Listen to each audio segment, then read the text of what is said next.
Happy holidays to all of you from all of us at Crossroads Centre Antigua. You know, gratitude is the seed of spirituality. There is a quote from David Standelrast, who's a Benedictine monk, and he says that in daily life, we must see that it's not happiness that makes us grateful, but gratefulness that creates happiness. We take so much for granted in our lives, don't we? I know I do. Each day the clock resets, and we're all given another about 1,400 minutes to use as we wish.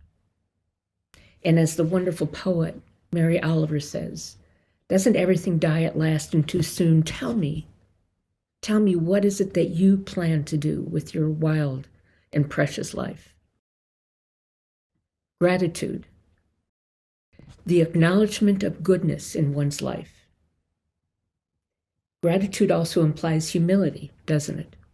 A recognition that we wouldn't be who we are or where we are without the contribution of other people. Yet I've come to believe that inside of all of us is a powerful need to express appreciation for the goodness we've received. And to say that we're grateful doesn't mean that everything is wonderful and happy skippy.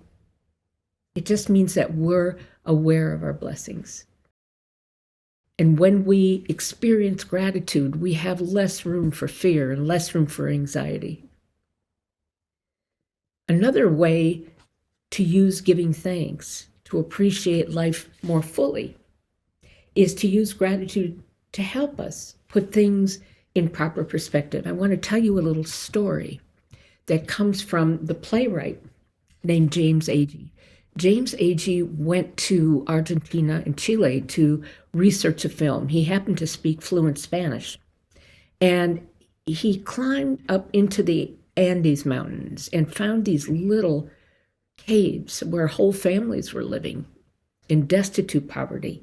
He came to one cave where there was an old woman sitting in a rocking chair with a dirt floor, a fire pit, and he asked permission to come in, and he entered into conversation with her. And at the end of the conversation, James Agee asked the woman, "If you had $1 million, what would you do with it?" And the old woman rocked in her chair and thought for a minute, then looked at him and said, I think I'd give it to the poor." As addicts and alcoholics in recovery, we recognize that what we thought was a curse wound up to be a blessing in disguise. Perspective. How many times have we heard the phrase grateful alcoholic or grateful addict? Gradually, we emerge from the darkness of addiction with a new perception. Adversity is transformed into the opportunity to find our integrity again, to nurture our relationships. But breeding chronic dissatisfaction for more than what we have is one of the engines that drives addiction. Because you and I know that for an addict, more of anything is never enough. And this feeling of lack can begin to wear on our recognition that we're perfectly imperfect, that we're good enough as we are, and that our partners or spouses are unique and lovable as they are. There's so much research on the psychology of gratitude and the physiology of gratitude. It actually builds a healthier brain. And gratitude is a sign and a remedy. In the worst of times, during material, emotional, or spiritual depression, summoning gratitude we know is a way to get back on track. But we're bombarded by daily messages in the media that something better is waiting out there for us, usually through purchasing something new or through the fantasy of getting a new partner, getting a new place to live. Developing our capacity for generosity can be the antidote for feeling left out and deprived.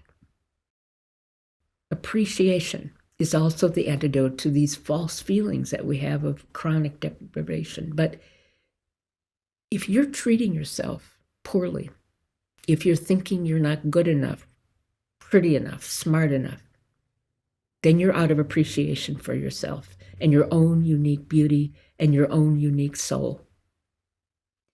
Our practice today is not to try to create anything or make anything happen. Our practice today is to sit in awe for a moment of how amazing life is and how much our lives have improved because of the work we've done and the many, many others who've made it possible. I'm going to end with a poem by the Sufi poet Hafiz, who says this: "Even after all this time, the sun never says to the earth, 'You owe me.' Look what happens with a love like that. It lights up the whole world." Until next time.